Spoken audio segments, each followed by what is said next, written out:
The year was 1851, and in the dust-choked town of Goldstone Creek, Arizona, something that would shame the devil himself was happening in broad daylight. Sheriff Wilson's gavel froze mid-swing above the auction block as a woman's voice cut through the morning heat like a blade through silk. 6 widows in tattered black mourning dresses stood chained on the courthouse steps like livestock awaiting slaughter. But this wasn't a cattle auction. It was far worse. $100! The bid shattered the stunned silence as Catherine Whitmore stepped from her elegant carriage, her emerald dress a stark contrast to the sea of dusty browns and blacks surrounding her. The crowd gasped collectively. Children stopped their games, and even the horses seemed to hold their breath. Hope Clearwater, the last woman on the platform, felt her knees buckle as she stared at her unexpected savior. The wealthy mine owner's eyes burned with something deeper than charity. They blazed with the fire of personal vendetta. "Not as property," Catherine declared, her voice carrying across the square like thunder before a storm, "but as family." What had driven Arizona Territory's richest widow to bid a fortune on a stranger? Leave a like and share your thoughts in the comments along with the city you're watching from now. Let's continue with the story. 3 months earlier, Catherine Whitmore had stood in this same courthouse watching her world crumble as Judge Jeremiah Blackwood read her husband's will with the cold precision of a mortician. The silver mine, the mansion, the vast fortune, all of it now belonged to a woman who had never set foot underground, never felt the bite of desert wind on her face during a 12-hour workday. The townspeople whispered behind their hands about the strange widow who wore men's riding boots beneath her silk skirts and conducted business meetings in her parlor instead of leaving such matters to male relatives. Catherine had learned early that survival in Arizona Territory required more than delicate sensibilities and proper etiquette. Born Catherine Murphy in a one-room shack on the outskirts of town, she had clawed her way from poverty through a marriage to Marcus Whitmore, a man 30 years her senior who saw potential in her sharp mind and sharper tongue. For 5 years, she had transformed from a desperate young woman into the territory's most successful businesswoman, expanding the silver mine operation and earning the grudging respect of men who would have preferred to see her fail. Now, at 35, she faced each day in her empty mansion like a general surveying a battlefield. The house that had once echoed with Marcus's booming laugh and the clatter of business associates felt hollow, each room a reminder of dreams that had died with her husband. 2 miscarriages had left her childless, and territorial law made it nearly impossible for a woman to adopt without a husband's consent. The loneliness ate at her like acid, turning her generous heart brittle and her warm smile into a mask she wore for public appearances. Hope Clearwater represented everything Catherine had once been: vulnerable, desperate, and completely at the mercy of men who saw women as commodities to be bought and sold. At 28, Hope carried herself with the quiet dignity of her Cherokee heritage, her dark hair braided simply and her calloused hands speaking of honest work. Her late husband Thomas had been a good man who died too young from miner's lung, leaving behind debts that territorial law now made her responsibility to settle.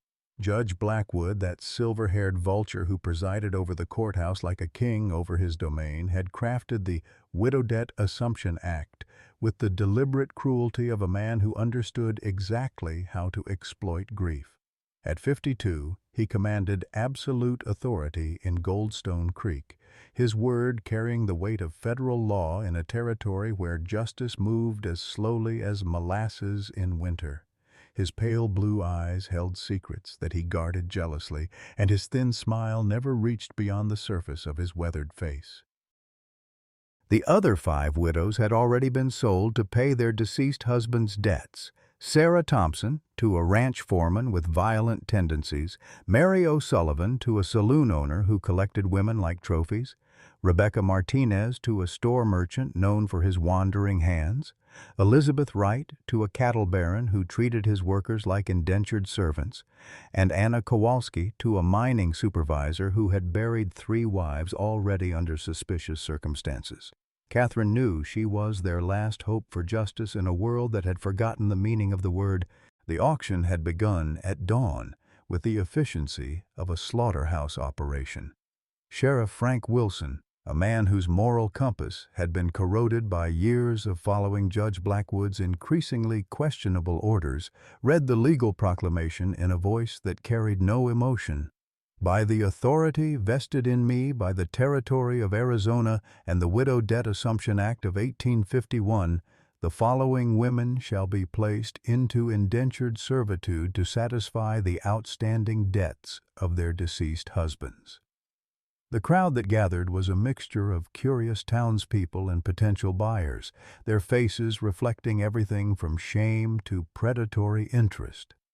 Catherine stood apart from them all, her green silk dress and matching parasol marking her as different from the working-class families who had come to witness what many privately considered a moral abomination.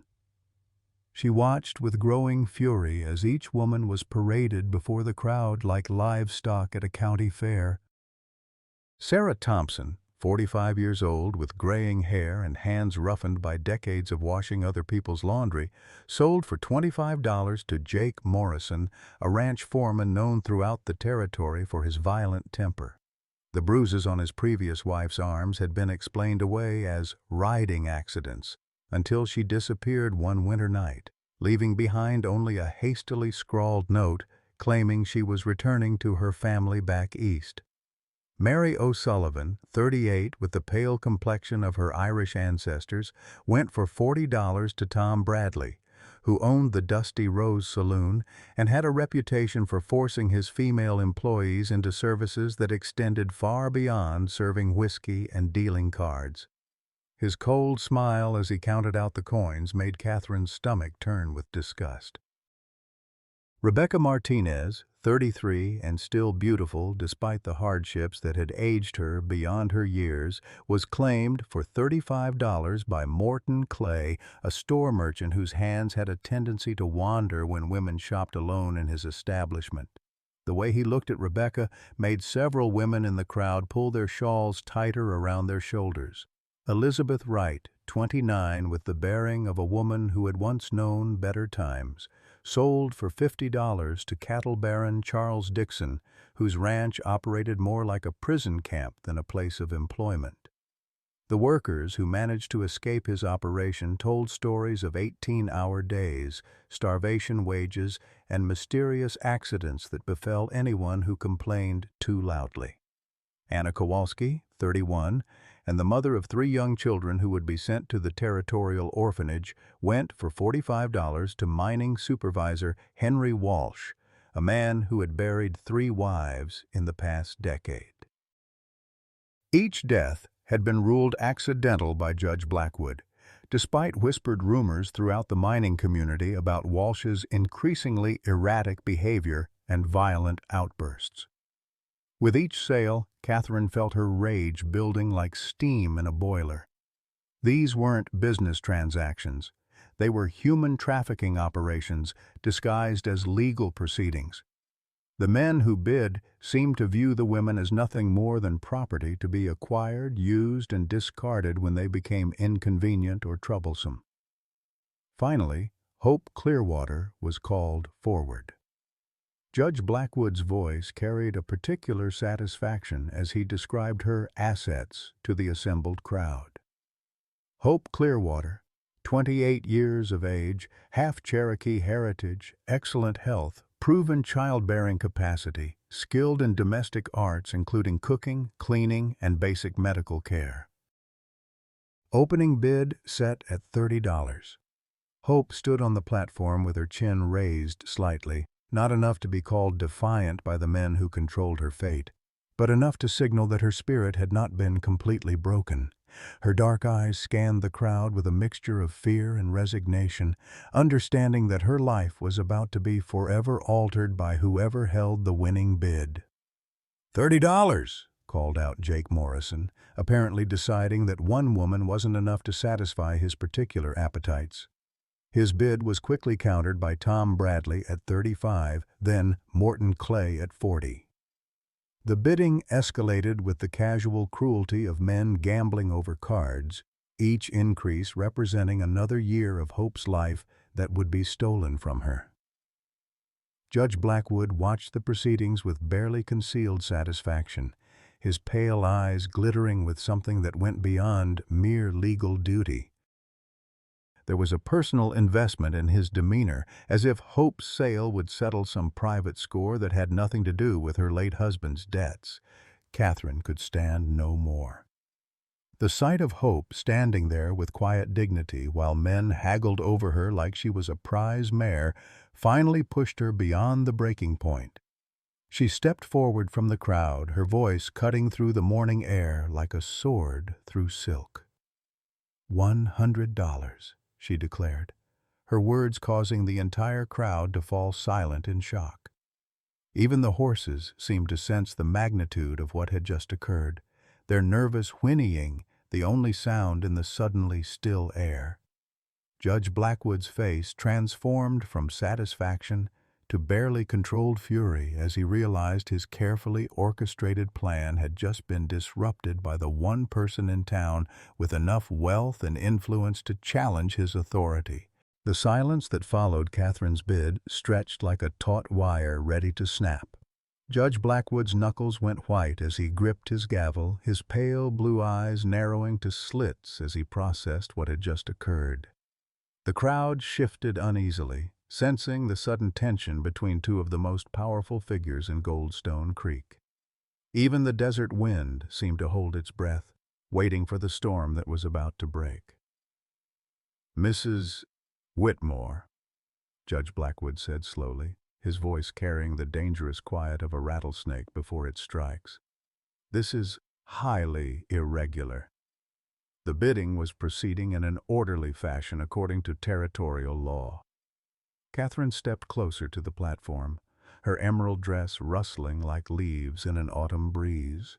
"Your Honor, I believe my bid of $100 far exceeds any other offer made today. Unless territorial law has been amended to exclude the highest bidder, I fail to see the irregularity." The judge's jaw worked silently for several seconds, his mind clearly racing to find some legal loophole that would allow him to reject Catherine's intervention. Hope remained frozen on the platform, hardly daring to breathe as her fate hung in the balance between these two titans of local society. "Furthermore," Catherine continued, her voice gaining strength and clarity, "I wish to invoke the family adoption clause of territorial law.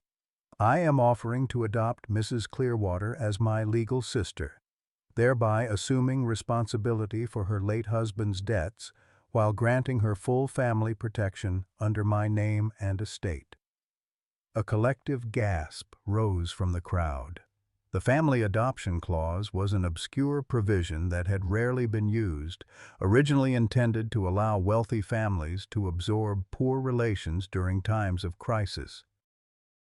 By invoking it, Catherine was not only outbidding Hope's potential purchasers, but completely removing her from the category of indentured servant. Judge Blackwood's face flushed a dangerous shade of red. "Mrs. Whitmore, you cannot simply—" "I can, and I am," Catherine interrupted, her voice carrying across the square with the authority of a woman accustomed to being obeyed. "Unless you wish to challenge territorial law in front of these witnesses, Your Honor, I suggest you accept my legal adoption petition and my payment of $100 to satisfy Thomas Clearwater's outstanding debts." Dr. Samuel Hayes, the town's elderly physician, stepped forward from the crowd. "Judge Blackwood, the lady seems to know the law quite well. I've seen the family adoption clause used before back in Colorado Territory. It's perfectly legal." Reverend Michael Stone, a soft-spoken man whose moral compass had been increasingly troubled by the widow auctions, added his voice to Catherine's defense. Your Honor, surely Christian charity should be celebrated rather than questioned. Mrs. Whitmore is offering an act of pure kindness. The judge found himself trapped between his personal vendetta and the watchful eyes of the entire community. To reject Catherine's legal maneuver would expose his own bias and potentially invite scrutiny from territorial authorities in Phoenix. With visible reluctance, he brought down his gavel with a sharp crack that sounded like a gunshot in the still morning air. Sold to Mrs. Catherine Whitmore under the family adoption clause, he announced through gritted teeth. The debt of $47.32 is hereby satisfied by payment of $100, with the remainder to be held in territorial escrow. Catherine climbed the courthouse steps with graceful dignity, extending her gloved hand to Hope with the respect due to an equal rather than the casual dismissal typically shown to purchased property. "Mrs. Clearwater," she said formally, "would you do me the honor of accepting my family name and the protection it offers?" Hope stared at the extended hand for a long moment, her mind struggling to process the sudden reversal of her fortunes. Just minutes ago, she had been resigned to a life of servitude under the control of men who would use her until she broke. Now she was being offered something that seemed too good to be true: freedom, dignity, and the protection of one of the territory's wealthiest women. "I don't understand," Hope whispered, her voice barely audible above the murmur of the dispersing crowd. "Why would you do this for a stranger?"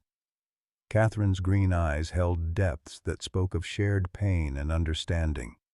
"Because 20 years ago I stood where you're standing now. Because no woman should be bought and sold like cattle. Because sometimes we must be the family we needed when we were alone." With trembling fingers, Hope reached out and grasped Catherine's hand. The moment their skin touched, she felt something she hadn't experienced since Thomas's death. Hope. Not the kind of desperate hope that clings to impossible dreams, but the steady, warm hope that comes from human kindness and genuine care. Judge Blackwood watched this exchange with barely concealed fury, his plans for personal revenge having been thwarted by Catherine's unexpected intervention. As the crowd began to disperse, discussing the morning's dramatic events in excited whispers, he caught Catherine's eye and held her gaze with the intensity of a man making a promise. "Mrs. Whitmore," he said quietly, his voice carrying just far enough for her to hear. "Good deeds sometimes have unexpected consequences in this territory. I trust you'll remember that." Catherine met his threatening stare without flinching. "Your Honor, I've found that justice has a way of finding those who pervert it for personal gain. I trust you'll remember that." The verbal duel between them crackled with unspoken history and barely restrained animosity. Hope sensed the undercurrents of their conflict without understanding its origins, but she recognized the danger that Judge Blackwood represented to her newfound security. As Catherine helped her down from the platform and toward the waiting carriage, Hope caught a glimpse of the other 5 women being led away by their new owners. The sight filled her with guilt and gratitude in equal measure, guilt that she had been saved while they remained trapped, and gratitude that one person had cared enough to intervene. Neither woman spoke during the short carriage ride to Catherine's mansion, but both understood that their lives had been irrevocably changed by the events of the morning.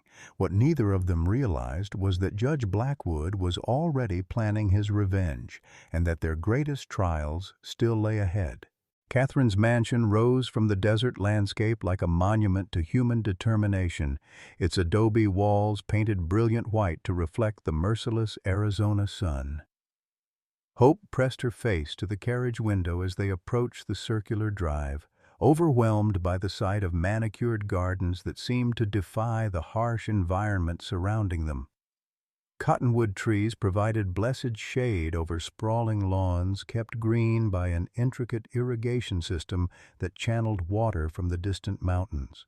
The house itself sprawled across nearly an acre, with covered porches, arched doorways, and windows fitted with real glass rather than the oiled paper that served most frontier homes. "It's beautiful," Hope whispered, her voice filled with wonder. After years of living in Thomas's modest two-room cabin, the mansion seemed like something from a fairy tale. Catherine smiled, the first genuine expression of joy Hope had seen cross her benefactor's face. It was Marcus's dream to build something lasting in this wilderness. He used to say that beautiful things make us remember we're more than just animals struggling to survive. As the carriage rolled to a stop, two Mexican servants emerged from the house, an elderly man with silver hair and kind eyes, and a middle-aged woman whose warm smile immediately put Hope at ease. Catherine had always treated her employees as family rather than hired help, a philosophy that had earned their fierce loyalty over the years. "Miguel, Rosa, I'd like you to meet Hope Clearwater, my new sister," Catherine announced as she helped Hope from the carriage. The formality of the introduction made it clear that Hope was to be treated as family, not as a charity case or rescued servant. Rosa immediately stepped forward with the maternal instincts that had made her indispensable to Catherine's household. "Senora Hope, welcome to your home. You look tired and hungry. Come, we will take care of you." Inside, the mansion was even more impressive than its exterior suggested. Persian rugs covered polished wooden floors, and oil paintings in gilded frames adorned walls that had been plastered smooth as silk. A massive stone fireplace dominated the main living area, while floor-to-ceiling bookshelves held what appeared to be hundreds of leather-bound volumes. Crystal chandeliers caught and scattered the afternoon sunlight into countless rainbows that danced across the ornate ceiling. "I've never seen so many books," Hope admitted, running her fingers along the spine of a volume of Shakespeare's collected works. "Thomas taught me to read, but we only had his Bible and a few newspaper clippings." Catherine's eyes brightened with genuine pleasure. "Then you'll have years of adventures waiting for you on these shelves. I've collected them from book dealers in San Francisco, Denver, even some shipped from New York City. Reading has been my greatest comfort during the lonely evenings." As they toured the house, Catherine showed Hope room after room filled with treasures that spoke of wealth and refined taste.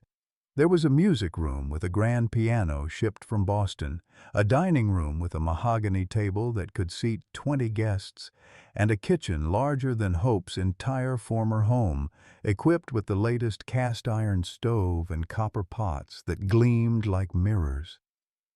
"This will be your room," Catherine said, opening the door to a spacious bedroom decorated in soft blues and yellows.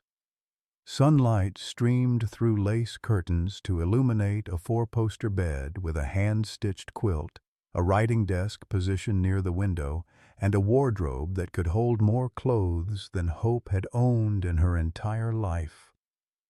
Hope sank onto the edge of the bed, overwhelmed by the sudden transformation of her circumstances. "Catherine, I need you to understand something. I'm not just grateful. I'm terrified. This is all so far beyond anything I ever imagined possible.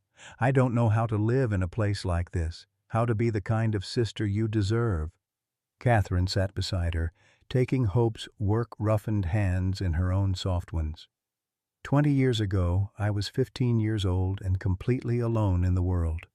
My parents had died of cholera, and my guardian, a man named Samuel Fletcher, had lost everything in a poker game. To pay his debts, he sold me to Marcus Whitmore for $30. Hope's eyes widened in shock. "You were sold at auction too?" "Not at auction, that was too public for Fletcher's taste. He arranged a private sale and told the town I had gone to live with relatives back east. Marcus could have done anything he wanted with me. Instead, he gave me something I'd never had: respect, education, and eventually, genuine affection. Not romantic love, mind you, but the deep caring that grows between two people who choose to build something meaningful together." Catherine's voice grew stronger as she continued her story. Marcus was already in his 40s when he bought my freedom. He'd built his silver mine through pure determination, and he understood what it meant to fight for everything you had. Instead of making me a servant or worse, he made me his business partner. He taught me to read financial reports, negotiate with suppliers, manage the mining operation. When he died 3 years ago, I inherited not just his wealth, but the knowledge to preserve and grow it. But surely the other men in town challenged your right to inherit? Oh, they tried, Catherine laughed bitterly. Judge Blackwood himself led the charge, claiming that a woman couldn't possibly manage such complex business affairs. But Marcus had been thorough in his legal preparations. Every document was filed properly, every contract ironclad. They had no choice but to accept my ownership, though they've been looking for ways to undermine me ever since. Hope absorbed this revelation, understanding now why Catherine had intervened at the auction. You saved me because you remembered what it felt like to be powerless. I saved you because I know what you're capable of becoming, given the chance. I see intelligence in your eyes, strength in the way you carry yourself despite everything you've endured. Thomas was lucky to have you as a wife, and I'm honored to have you as a sister. That evening, as they sat down to dinner in the smaller breakfast room rather than the formal dining hall, Hope experienced her first taste of the life Catherine was offering. Rosa had prepared a feast that would have fed Hope's former neighborhood for a week. Roast beef with herb potatoes, fresh vegetables from the mansion's garden, and bread still warm from the oven. Wine from Catherine's private cellar accompanied the meal, though Hope had never developed a taste for alcohol and contented herself with fresh milk that was somehow available despite the desert setting. "Tell me about the mine," Hope said as they ate. Thomas worked there briefly before his illness, but he never spoke much about the operation. Catherine's face grew serious. "It's the largest silver deposit in Arizona territory, probably worth more than most people could spend in 10 lifetimes. But mining is dangerous work, and I've had to fight constant battles to maintain proper safety standards. Some of the men think I'm too soft because I insist on adequate timber supports and proper ventilation. They'd rather maximize profits than protect workers' lives." "Is that how Thomas died? Poor safety conditions?" "Thomas died from miner's lung, which comes from breathing dust and chemical vapors over time. It's a slow death, and there's nothing anyone can do to stop it once it starts. I've been trying to develop better ventilation systems, but change comes slowly when you're dealing with men who've done things the same way for decades." After dinner, Catherine led Hope to the library, where they spent the evening by lamplight as Catherine explained some of the books she'd collected. Hope's genuine enthusiasm for learning touched Catherine's heart in ways she hadn't expected. Here was a woman who had been denied education not by lack of intelligence, but by circumstances of birth and poverty. "Catherine," Hope said as the evening wound down, "there's something I need to tell you. Something I haven't told anyone else, not even at the auction." Catherine set down her book and gave Hope her full attention. "Whatever it is, you can trust me with it." Hope took a deep breath, gathering courage. "I'm with child, about 2 months along, Thomas's baby, conceived just weeks before he died. And I've been hiding it because I knew that if Judge Blackwood discovered my condition, he would have sent me to the territorial home for unwed mothers instead of allowing the auction." Catherine's face transformed with joy and wonder. "A baby! Oh, Hope, what wonderful news! You're going to be a mother!" "I was terrified to tell you. I thought you might feel deceived or that you might not want the responsibility of a child in your home." Catherine reached across and grasped Hope's hands tightly. "My dear sister, I've lost 2 babies to miscarriage during my marriage to Marcus.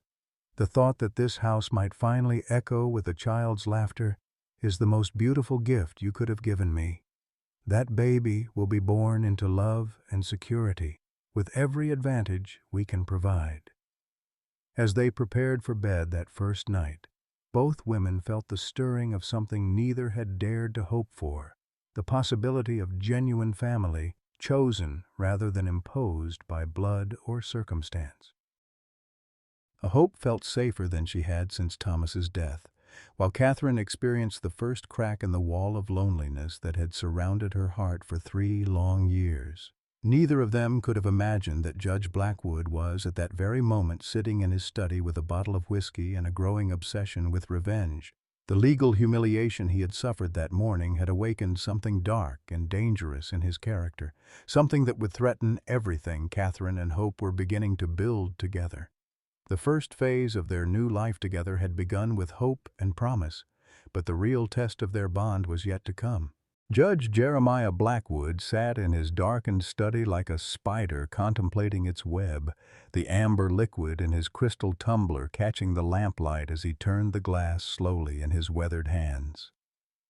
The humiliation of that morning's auction still burned in his chest like acid, eating away at the carefully constructed facade of judicial dignity he had maintained for over 2 decades. Catherine Whitmore had not merely outbid the other men, she had made him look like a fool in front of the entire town, exposing the limitations of his power in a way that could not be forgiven or forgotten. The walls of his study were lined with law books that had served as weapons in his war against those who dared challenge his authority.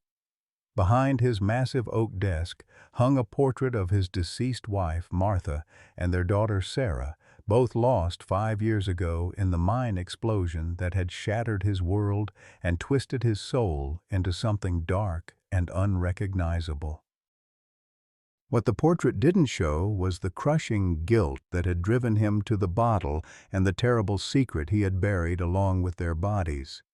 He opened the leather-bound ledger that contained detailed records of every widow auction he had orchestrated over the past 3 years. Each entry represented a small victory in his campaign to assert control over a territory that seemed determined to slip from his grasp. The Widow Debt Assumption Act had been his masterpiece, a legal framework that allowed him to dispose of inconvenient women while enriching the men whose loyalty he needed to maintain power. But Catherine's intervention threatened to unravel everything he had built. Rising unsteadily from his chair, Judge Blackwood walked to the window that overlooked the town's main street. Most of the buildings were dark now, their occupants already asleep, but he could see the warm glow of lamplight from Catherine's mansion in the distance. The sight of that beacon of wealth and independence filled him with a rage so pure it almost sobered him completely. Martha and Sarah had died because of Catherine Whitmore's husband, or so Blackwood had convinced himself over the years of grief and whiskey-soaked nights. Marcus Whitmore's mind had expanded too quickly, cutting corners on safety to maximize profits. And when the inevitable explosion came, it had claimed 23 lives, including the 2 people Blackwood loved most in the world. The official investigation had blamed faulty equipment, but Blackwood knew the real truth. Corporate greed had murdered his family as surely as if Marcus Whitmore had held a gun to their heads. Now Catherine controlled that same mine, profiting from the blood of innocence while presenting herself as a charitable saint. The thought of her living in luxury built on his family's graves was more than his fractured mind could bear. She needed to suffer as he had suffered, to lose everything that mattered to her, to understand the true meaning of powerlessness and despair. The plan began forming in his alcohol-clouded thoughts like a poisonous flower blooming in darkness. If he could prove that Catherine's adoption of Hope Clearwater was fraudulent, a sham designed to circumvent the legitimate auction process, he could have both women arrested and their assets seized by the territorial government. Better yet, if he could demonstrate that Catherine had bribed officials or falsified documents, he might even have grounds to challenge her ownership of the mine itself. Judge Blackwood pulled out a sheet of official stationery and began composing a letter to his colleague, Judge Harrison Wells in Phoenix. Wells owed him favors from their days practicing law together in California, before the lure of territorial appointments had drawn them both to Arizona. A carefully worded request for an investigation into Catherine's irregular legal maneuvers might provide the leverage he needed to destroy her completely. Meanwhile, at the mansion, Catherine and Hope were sharing their first quiet evening as sisters, unaware of the storm brewing in the judge's twisted mind. They sat in the library, Catherine reading aloud from a volume of poetry, while Hope worked on mending one of her few dresses with thread Rosa had provided. The domestic tranquility of the scene was something both women had longed for, without daring to hope it might actually be possible. "Catherine," Hope said during a pause in the reading, "I keep waiting for someone to tell me this is all a mistake, that I need to go back to being poor and desperate. How do I learn to accept happiness when I've spent so long expecting the worst?" Catherine marked her place in the book and looked thoughtfully at her new sister. "I think happiness is like a muscle that grows weak from disuse. And after Marcus died, I forgot how to enjoy simple pleasures. I had all the wealth anyone could want, but I'd sit alone in this big house and feel like I was slowly disappearing. Having you here, sharing meals and conversations and plans for the future, it's reminded me that money means nothing if you have no one to share it with. Thomas used to say that the richest man in the graveyard is still just bones and dust. He believed that what we give to each other is the only thing that survives us." Hope's voice grew soft with memory. "I miss him every day, but I'm starting to understand that missing him doesn't mean I can't also be grateful for new beginnings." Their conversation was interrupted by the sound of horses approaching the house at a gallop. Catherine frowned, checking the mantel clock that showed nearly 10 o'clock, too late for social calls or routine business. Miguel appeared in the library doorway, his weathered face creased with concern. "Senora Catherine, there are 3 men at the door. They say they have official business with you and Senora Hope." Catherine felt a chill of premonition as she and Hope made their way to the front hall. Through the glass panels beside the door, she could see Sheriff Wilson flanked by 2 deputies, all of them wearing the uncomfortable expressions of men forced to carry out orders they didn't entirely understand or agree with. "Mrs. Whitmore," Sheriff Wilson said when Catherine opened the door, "I'm sorry to disturb you so late, but I have a warrant here requiring both you and Mrs. Clearwater to appear before Judge Blackwood first thing tomorrow morning. There are questions about the legality of today's adoption proceedings." Catherine's heart sank as she accepted the official document, though her face remained composed. "On what grounds, Sheriff?" "I followed territorial law to the letter. The judge received a complaint alleging fraud and conspiracy to circumvent the auction process. I don't pretend to understand all the legal terminology, but apparently someone's claiming the whole thing was planned in advance to make the other bidders look foolish." Wilson's tone suggested he had serious doubts about the accusations, but his duty was clear, regardless of his personal opinions. Hope stepped closer to Catherine, drawing strength from her sister's calm presence, even as fear began clawing at her chest. "What happens if the judge decides the adoption was illegal?" "Then you'd be returned to auction status, and Mrs. Whitmore could face charges of fraud and obstruction of justice," Wilson replied honestly. "But look, I've known Catherine for years, and this whole business feels wrong to me. Judge Blackwood's been different since his family died.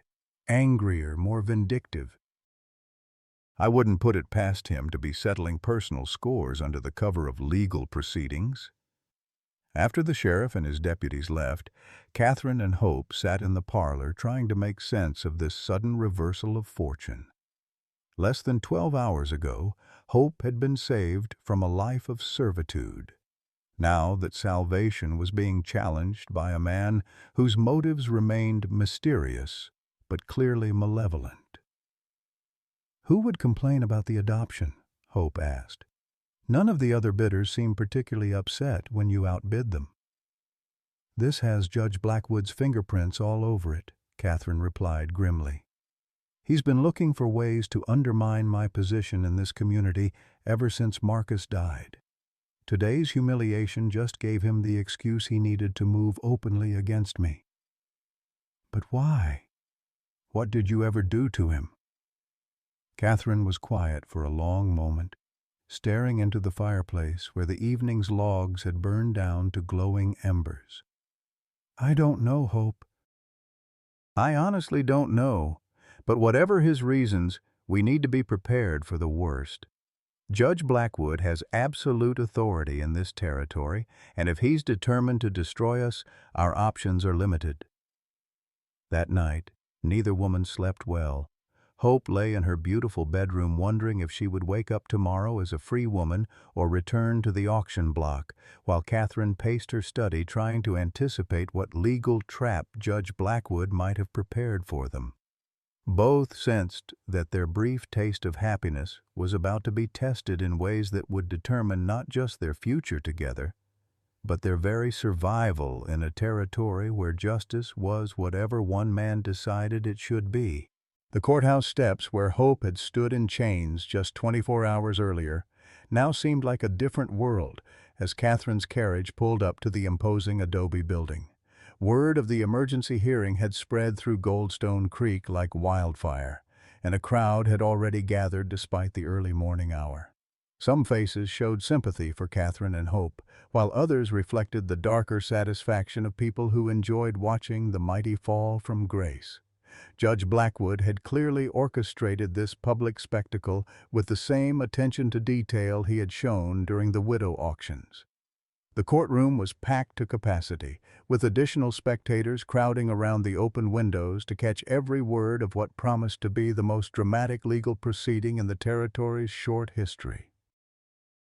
At the front of the room, the judge sat behind his elevated bench like an avenging angel, his pale eyes fixed on Catherine and Hope as they made their way to the defendant's table. This emergency hearing, Judge Blackwood announced in his most official tone, has been called to address serious allegations of fraud, conspiracy, and deliberate circumvention of territorial law. Mrs. Catherine Whitmore, you stand accused of entering into a prearranged scheme to manipulate yesterday's legal proceedings for personal gain and to deprive the territory of legitimate revenue. Catherine rose to her feet, with the dignity of a queen facing her accusers. Your Honor, I categorically deny any wrongdoing. My actions yesterday were completely spontaneous, motivated solely by Christian charity and respect for territorial law. Is that so? Judge Blackwood's smile held all the warmth of a snake preparing to strike. Then perhaps you can explain how you came to have $100 in cash readily available at an auction you claimed not to know was taking place. The question hit Catherine like a physical blow, and she felt the first stirring of real fear in her chest. It was true that she had carried an unusually large amount of cash to town that day, but only because she had planned to purchase supplies for the mine operation. The coincidence looked suspicious even to her own eyes. I had business transactions planned with several merchants, she replied carefully. It's not unusual for me to carry significant cash when conducting multiple purchases. Yet none of those merchants report having appointments with you yesterday, Judge Blackwood countered smoothly. In fact, Mr. Morrison's General Store confirms that you made no purchases whatsoever, despite allegedly planning to spend considerable sums there. Catherine's mind raced as she tried to understand how Judge Blackwood had gathered such detailed information overnight. Someone had been investigating her activities with thoroughness that suggested long-term planning rather than spontaneous curiosity. Furthermore, the judge continued, clearly enjoying Catherine's discomfort, I have here a sworn affidavit from a reliable witness who observed you in private conversation with Mrs. Clearwater on 3 separate occasions in the weeks leading up to yesterday's auction. How do you explain these secret meetings if your adoption offer was truly spontaneous? Hope gasped audibly from her seat beside Catherine. She had never spoken to Catherine before yesterday's auction, had never even been close enough to the Mansion District to encounter the wealthy mine owner. Someone was lying under oath, creating false evidence to support Judge Blackwood's predetermined conclusion. "Your Honor," Hope said, rising to her feet despite Catherine's restraining hand on her arm, "I swear on my late husband's grave that I never met Mrs. Whitmore before yesterday. Whoever gave you that affidavit is either mistaken or deliberately lying." Judge Blackwood's eyes glittered with malicious satisfaction. "Mrs. Clearwater, your testimony is hardly reliable given your obvious bias and your questionable moral character. After all, what decent woman would accept such an irregular arrangement unless she had been promised something in advance?" The insult hung in the courtroom air like smoke, poisoning the atmosphere with its implications. Several people in the gallery shifted uncomfortably, while others leaned forward with the hungry anticipation of gossips about to feast on scandal. Dr. Samuel Hayes suddenly stood up from his seat in the spectator section. "Your Honor, I must object to these proceedings on both moral and legal grounds. I've known Catherine Whitmore for over a decade, and her character is above reproach. These accusations appear to be based on circumstantial evidence and anonymous testimony that cannot be properly challenged or verified." "Dr. Hayes," Judge Blackwood replied coldly, "you are not an attorney and have no standing in this courtroom. Please resume your seat, or I'll have you removed for disrupting official proceedings." But the elderly physician's intervention had broken the spell of intimidation that Judge Blackwood had been weaving. Reverend Stone also rose to his feet, his normally soft voice carrying clearly through the packed courtroom. "I must add my voice to Dr. Hayes's objection, Your Honor. What we witnessed yesterday was an act of Christian charity that should be celebrated, not criminalized. If we're going to punish kindness and generosity, what kind of community are we becoming?" More voices began joining the chorus of support for Catherine and Hope. Mining foreman Pete Donovan, despite his weathered hands and humble station, stood and declared his belief in Catherine's integrity. Several of the miners' wives followed suit, remembering Catherine's generosity during times of illness and hardship in their families. Judge Blackwood's face grew progressively redder as he realized his carefully orchestrated character assassination was backfiring spectacularly. The community's support for Catherine was undermining his authority in ways he hadn't anticipated, threatening to expose his personal vendetta to public scrutiny. "Order!" he shouted, pounding his gavel with increasing violence. "I will have order in this courtroom. Anyone else who speaks out of turn will be held in contempt." But the damage had already been done. The facade of impartial justice had cracked, revealing the petty tyranny beneath. Even some of Judge Blackwood's usual supporters began shifting uncomfortably in their seats, sensing that something was fundamentally wrong with the proceedings. Catherine seized the moment of confusion to make her own dramatic gesture. Reaching into her reticule, she withdrew a thick bundle of documents and placed them on the defendant's table with a sound that carried clearly through the suddenly quiet courtroom. "Your Honor," she said in a voice that carried to every corner of the room, "if you're going to question my financial dealings and my right to conduct business in this territory, then let's examine all the evidence.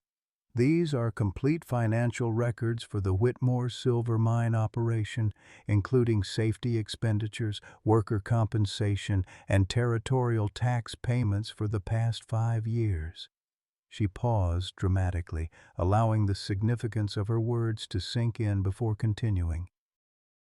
"You'll find that my mine operation pays more in territorial taxes than any other business in Arizona, that my workers receive the highest wages in the territory, and that my safety record is exemplary. If there's fraud being committed in this territory, Your Honor, I suggest you look elsewhere for the perpetrators." The implication was clear to everyone in the courtroom, even those who didn't fully understand the legal complexities involved. Catherine was not merely defending herself, she was counterattacking, suggesting that Judge Blackwood himself might be the one engaged in questionable activities. Judge Blackwood's face had gone from red to purple. and a vein throbbed visibly in his forehead as he struggled to maintain control of proceedings that were rapidly spiraling beyond his ability to manipulate. The packed courtroom watched in fascination as the most powerful man in the territory found himself outmaneuvered by a woman he had tried to crush. "This hearing is adjourned pending further investigation," he announced abruptly, his voice cracking with barely controlled rage. "All parties will remain in territorial custody until these matters can be properly resolved." The pronouncement sent a shock through the courtroom. Catherine and Hope were to be arrested and held in jail while Judge Blackwood manufactured whatever additional evidence he needed to destroy them. It was a desperate move by a man who had overplayed his hand and now sought to use brute force where legal manipulation had failed. But as Sheriff Wilson reluctantly approached the defendant's table with his handcuffs, the courtroom erupted in chaos. Miners, merchants, and ordinary townspeople surged forward, not to attack but to form a protective barrier around Catherine and Hope. Dr. Hayes shouted that arresting pregnant women was barbaric, while Reverend Stone quoted scripture about justice and mercy. Judge Blackwood found himself facing not just two women he sought to destroy, but an entire community that had finally seen through his facade of legal authority to the corrupt and vindictive man beneath. The widow auction system that had seemed so secure just days before was crumbling along with his reputation and his power. The real battle for Catherine and Hope's future was just beginning, but they were no longer fighting alone. The territorial jail cell smelled of unwashed bodies, desperation, and the kind of hopelessness that seeps into adobe walls over years of human misery. Catherine sat on the narrow wooden bench that served as both seat and bed, her arms wrapped protectively around Hope, who had been growing weaker by the hour since their arrest 3 days ago. The stress of the legal proceedings and the harsh conditions of their imprisonment were taking a terrible toll on Hope's pregnancy, and Catherine watched with growing alarm as her sister's face grew paler and her breathing more labored.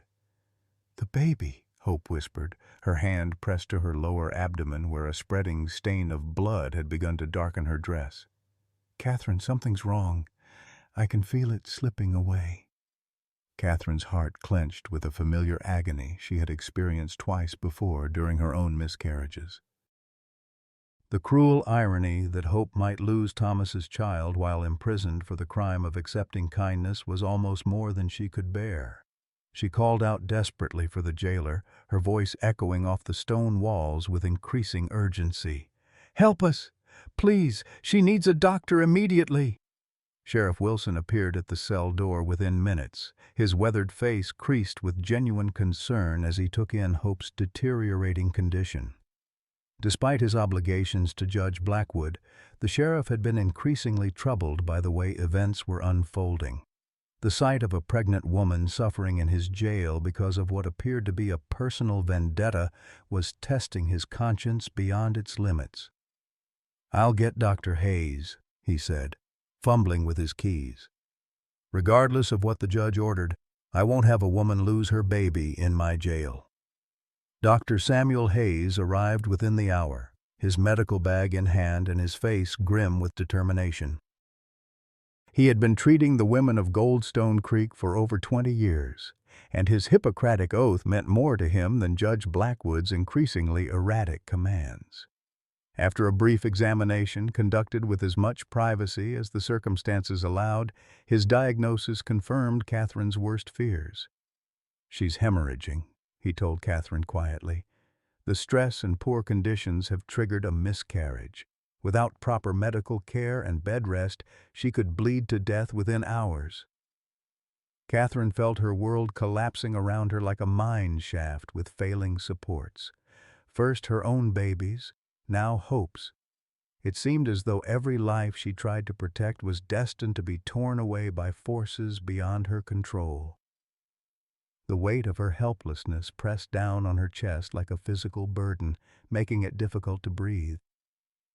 "Take her to the mansion," Catherine pleaded with Sheriff Wilson. "I'll stay here as collateral, but please don't let her die in this cell because of Judge Blackwood's vendetta." The sheriff's internal struggle was visible on his face as he weighed his duty to the law against his basic human decency. "Mrs. Whitmore, I took an oath to uphold the judge's orders, but I also took an oath to protect the people of this territory. Right now, those two obligations are pulling me in opposite directions." Before he could make his decision, the sound of approaching horses interrupted their conversation. Through the small, barred window, Catherine could see a cloud of dust rising from the main road, suggesting the arrival of multiple riders traveling at considerable speed. Sheriff Wilson stepped outside to investigate, returning minutes later with an expression of confusion and concern. "There's a U.S. Marshal here with federal warrants," he announced. "Says he's been investigating Judge Blackwood for corruption and wants to question both of you as witnesses, not defendants." Marshal James Crawford was a lean man in his 40s with steel-gray eyes and the bearing of someone accustomed to dealing with frontier justice in all its forms. He carried himself with the quiet authority of federal law enforcement, and his presence immediately shifted the power dynamics that had seemed so heavily stacked against Catherine and Hope. "Ladies," he said, removing his hat respectfully, "I apologize for the conditions you've been subjected to. I've been tracking Judge Blackwood's activities for several months based on complaints from territorial officials in Phoenix. Your situation appears to be part of a larger pattern of abuse of judicial authority." Catherine helped Hope to her feet, supporting her sister's weakening frame as they prepared to face yet another legal interrogation. But Marshal Crawford's next words offered the first ray of genuine hope they had experienced in days. "I'm hereby ordering your immediate release pending a federal investigation into Judge Blackwood's conduct. Sheriff Wilson, escort these ladies to proper medical care immediately and consider them under federal protection until this matter is resolved." As they emerged from the jail into the brilliant Arizona sunlight, Catherine felt Hope's grip on her arm tighten with something that might have been the beginning of recovery. The nightmare that had begun with Judge Blackwood's vendetta was far from over, but for the first time since their arrest, they had an ally with the power to challenge the corrupt judge's authority. The real revelation of Judge Blackwood's crimes was yet to come, but justice had finally arrived in Goldstone Creek. The federal investigation that followed Marshal Crawford's arrival moved with the methodical precision of a clockwork mechanism designed to expose decades of corruption. Within hours of Catherine and Hope's release, the Marshal had established a temporary headquarters in Dr. Hayes' medical office, where Hope could receive proper treatment while serving as a witness to the extraordinary events unfolding around them. As Hope rested under Rosa's attentive care, Catherine found herself providing detailed testimony about Judge Blackwood's pattern of abuse, her words carefully recorded by a federal stenographer who had accompanied Marshal Crawford from Phoenix. "Mrs. Whitmore," Marshal Crawford said as he reviewed his extensive notes, "your case appears to be just the tip of a very large and very corrupt iceberg. We've received complaints from territorial officials about Judge Blackwood's unusual interpretation of federal law, particularly regarding property seizures and his creation of local ordinances that appear to serve his personal interests rather than territorial justice." Catherine watched through the window as federal agents systematically searched Judge Blackwood's office and residence, removing boxes of documents that would soon reveal the full scope of his crimes. The man who had terrorized Goldstone Creek for years was finally being subjected to the same scrutiny he had wielded so arbitrarily against others. The first major revelation came when agents discovered Judge Blackwood's private financial records hidden in a safe behind the portrait of his deceased wife and daughter. The ledgers revealed a systematic pattern of embezzlement stretching back 5 years, with the judge diverting territorial tax revenues, court fees, and property seizure proceeds into his personal accounts. And the Widowed Debt Assumption Act, it became clear, had been designed not just to control inconvenient women, but to generate revenue that Blackwood could steal with impunity. But the financial crimes were only the beginning. In a locked drawer of the judge's desk, federal agents found correspondence with territorial officials that revealed an even more disturbing truth. Judge Blackwood had been systematically falsifying safety inspection reports for the silver mine operations throughout the region, accepting bribes from mine owners who wanted to avoid costly safety improvements. The mine explosion that had killed his wife and daughter 5 years ago had not been caused by Marcus Whitmore's negligence. It had been the direct result of Judge Blackwood's own corrupt practices. When Marshall Crawford shared this discovery with Catherine, she felt the final pieces of a horrible puzzle falling into place. "He's been living with the guilt of causing his own family's death," she said quietly. "And he's been projecting that guilt onto Marcus and me ever since." "It gets worse," the marshal replied grimly.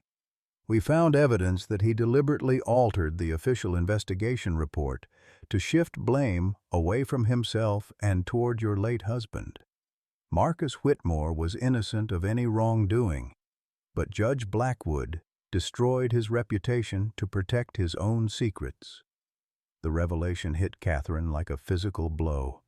For 5 years, she had carried the burden of knowing that some people in the community blamed her husband for the mining disaster.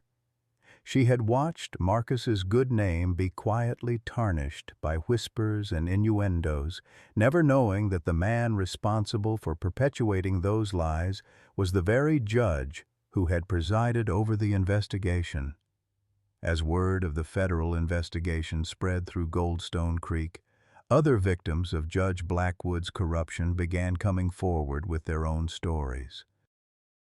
The 5 widows who had been sold at auction before Hope were located and interviewed, each revealing horrific details of the abuse they had suffered at the hands of their purchasers. Sarah Thompson had been beaten so severely by Jake Morrison that she bore permanent scars on her back and arms. Mary O'Sullivan had been forced into prostitution at Tom Bradley's saloon, her earnings stolen to pay debts she had never actually owed. The stories poured forth like water from a broken dam, each account adding to the mountain of evidence against the judge. Perhaps the most damning discovery came when federal agents interviewed old Pete Donovan, the disabled miner who had survived the explosion that killed Judge Blackwood's family. Pete revealed that he had tried to warn territorial authorities about unsafe conditions in the mines months before the disaster, but his written complaints had been intercepted and suppressed by Judge Blackwood himself. "The judge told me to keep my mouth shut or I'd find myself charged with disturbing the peace," Pete testified, his weathered hands shaking with emotion. "He said a crippled-up miner's word wouldn't count for much against a federal judge's authority. I've been carrying that guilt for 5 years, thinking I could have saved those people if I'd tried harder." The web of corruption extended far beyond what anyone had imagined. Judge Blackwood had been taking bribes from cattle ranchers who wanted to use territorial land without proper permits, accepting payments from saloon owners who violated territorial liquor laws, and even selling judicial pardons to criminals who could afford his prices. The Widow Debt Assumption Act had been just one tool in an extensive criminal enterprise that had enriched him while destroying countless lives. As the investigation continued, Judge Blackwood's mental state deteriorated rapidly. Confined to his own jail while awaiting federal charges, he began experiencing what Dr. Hayes diagnosed as a complete psychological breakdown. The carefully constructed facade of judicial authority that had protected him for so long crumbled completely, revealing a broken man consumed by guilt and self-loathing. "He keeps asking to see his wife and daughter," Sheriff Wilson reported to Marshall Crawford. "Sometimes he seems to forget they've been dead for 5 years. Other times he screams about needing to make amends for his sins." The most shocking revelation came on the 4th day of the investigation when federal agents discovered a hidden room in the basement of Judge Blackwood's residence. Inside, they found detailed plans for expanding the widow auction system throughout Arizona Territory, complete with correspondence from corrupt officials in other towns who were eager to implement similar schemes. Judge Blackwood hadn't been content with terrorizing Goldstone Creek. He had been planning to spread his particular brand of legal terrorism across the entire frontier region. Among the papers in the hidden room was a document that made Catherine's blood run cold, a detailed dossier on her personal life, her business activities, and her financial assets. The judge had been planning her destruction for months, gathering information about her daily routines, her business associates, and her personal relationships. The widow auction that had brought hope into her life had been intended as the opening move in a campaign designed to completely destroy her reputation and steal her fortune. "He's been watching you like a predator stalking prey," Marshall Crawford observed as they reviewed the disturbing documents. This wasn't justice or even revenge. It was systematic persecution designed to satisfy his own psychological needs. The discovery of Judge Blackwood's extensive criminal activities sent shockwaves through territorial government in Phoenix.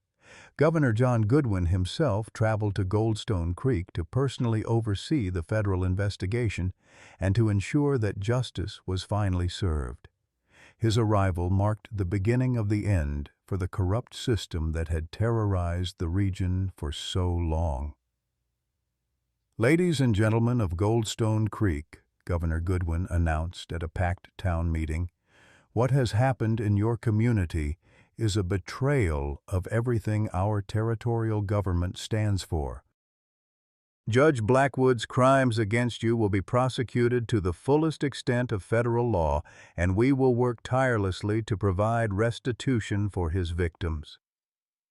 As Catherine sat in that crowded meeting hall, holding Hope's still weak hand in hers, she felt a complex mixture of emotions washing over her.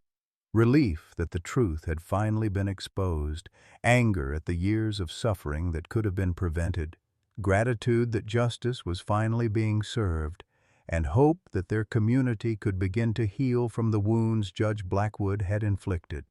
The formal charges against Judge Jeremiah Blackwood were read in open court 1 week after his arrest. Embezzlement of territorial funds, conspiracy to defraud, accepting bribes, falsifying official documents, obstruction of justice, and violation of federal civil rights laws. The list of crimes was so extensive that it took nearly an hour to read in its entirety, but perhaps the most important revelation was yet to come. As Judge Blackwood was led away in federal custody, he finally broke down completely and confessed the truth that had been eating away at his soul for 5 years. In a voice barely above a whisper, he admitted that he had caused the mine explosion through his own negligence and greed, that he had destroyed innocent lives to protect his own reputation, and that he had spent years punishing the wrong people for crimes that existed only in his guilt-ridden imagination. The confession provided the final closure that Catherine needed to fully understand the nightmare she and Hope had endured. Judge Blackwood's vendetta against her had never been about justice or law. It had been the desperate act of a man trying to escape the consequences of his own moral failures. As the sun set over Goldstone Creek that evening, Catherine and Hope sat together on the mansion's front porch, watching their community begin the long process of healing. The corrupt system that had terrorized them was finally broken, the truth had been revealed, and justice was being served. But their greatest challenge still lay ahead, learning how to build a life together based on love rather than survival, hope rather than fear, and the promise of a future that neither of them had dared to imagine just weeks before. The weeks that followed Judge Blackwood's arrest brought a transformation to Goldstone Creek that seemed to touch every corner of the small mining town. As autumn painted the desert landscape in shades of gold and crimson, Catherine and Hope found themselves at the center of a community healing process that went far beyond their own personal recovery. The mansion that had once felt like a beautiful prison for Catherine's loneliness now rang with the sounds of laughter, conversation, and the kind of purposeful activity that comes when people discover they have important work to do together. Hope's physical recovery from the trauma of her miscarriage had been slow but steady under Dr. Hayes's careful attention and Rose's maternal care. The loss of Thomas's child had left a wound in her heart that would never completely heal, but she had found comfort in Catherine's gentle understanding and the knowledge that her suffering had helped expose a system of cruelty that would never again terrorize innocent women. In her quiet moments of grief, she often reflected on how Thomas would have been proud to know that their child's brief existence had contributed to something meaningful, even if that contribution came through loss rather than life. Catherine's own healing had taken a different form as she worked to rebuild not just her personal happiness, but the economic foundation of their community. The revelation that Judge Blackwood had been systematically embezzling territorial funds meant that many of the town's public works projects had been left unfinished or poorly maintained. Roads needed repair, the schoolhouse required a new roof, and the town's water system desperately needed upgrading. Rather than waiting for territorial government to provide solutions, Catherine threw herself into these projects with the same energy she had once devoted to expanding the silver mine operation. "We have an opportunity to build something better than what we had before," she told Hope as they reviewed architectural plans for a new community center on their kitchen table. "Judge Blackwood's corruption left us with problems, but it also left us with the chance to start fresh and do things right this time." The 5 widows who had been rescued from their forced servitude became regular visitors to the mansion, each finding her own path toward recovery and renewal. Sarah Thompson, whose scars from Jake Morrison's abuse were slowly fading thanks to Dr. Hayes's medical treatments and Rosa's herbal remedies, discovered that she had a talent for organizing community events and managing complex logistics. Mary O'Sullivan, freed from Tom Bradley's saloon, revealed a sharp intelligence for business matters and began working with Catherine to establish a women's cooperative that would provide economic opportunities for other women in similar circumstances. Rebecca Martinez found her calling in education, working with Reverend Stone to establish a school that would serve not just the children of Goldstone Creek, but also the adult women who had never learned to read and write. Elizabeth Wright channeled her experience with cattle, Baron Charles Dixon's harsh working conditions, into advocating for better labor protections throughout the territory. Anna Kowalski, perhaps the most traumatized by her experience with the violent Henry Walsh, slowly began to find healing through caring for other women who had suffered similar abuse. "It's remarkable," Dr. Hayes observed to Catherine during one of their weekly conversations about the community's progress. "These women who were supposed to be broken by their experiences have instead become the strongest advocates for change we've ever seen. Trauma can destroy people, but it can also reveal strengths they never knew they possessed." The transformation wasn't limited to the direct victims of Judge Blackwood's corruption. The entire community seemed to be rediscovering its moral compass after years of accepting injustice as normal. Sheriff Wilson, freed from the obligation to enforce the judge's questionable orders, threw himself into legitimate law enforcement with renewed enthusiasm. The miners at Catherine's operation, inspired by her commitment to safety and fair wages, increased productivity while experiencing the lowest accident rate in territorial history. Even the children of Goldstone Creek seemed to sense that something fundamental had changed in their community. They played with more confidence in the streets, their laughter carrying farther on the desert wind, and their parents spoke more openly about the future with hope rather than resignation. As winter approached, Catherine and Hope made a decision that surprised many in the community but felt completely natural to them. They announced their intention to formally adopt 3 orphaned children whose parents had died in various mining accidents over the past few years. 8-year-old Timothy had been living with relatives who barely tolerated his presence. 12-year-old Maria had been working as a servant in a household that treated her more like property than family, and 6-year-old Samuel had been surviving on the streets through a combination of begging and petty theft. "We have this enormous house and more love than we know what to do with," Hope explained to Dr. Hayes when he questioned whether they were taking on too much responsibility too quickly. "These children need family, and we need to remember what it feels like to nurture new life after losing so much." The adoption process, overseen by federal authorities rather than corrupt local officials, proceeded smoothly and quickly. Within a month, the mansion that had once echoed with Catherine's lonely footsteps was filled with the sounds of children's voices, homework discussions, bedtime stories, and the 1,000 small dramas that make a house into a home.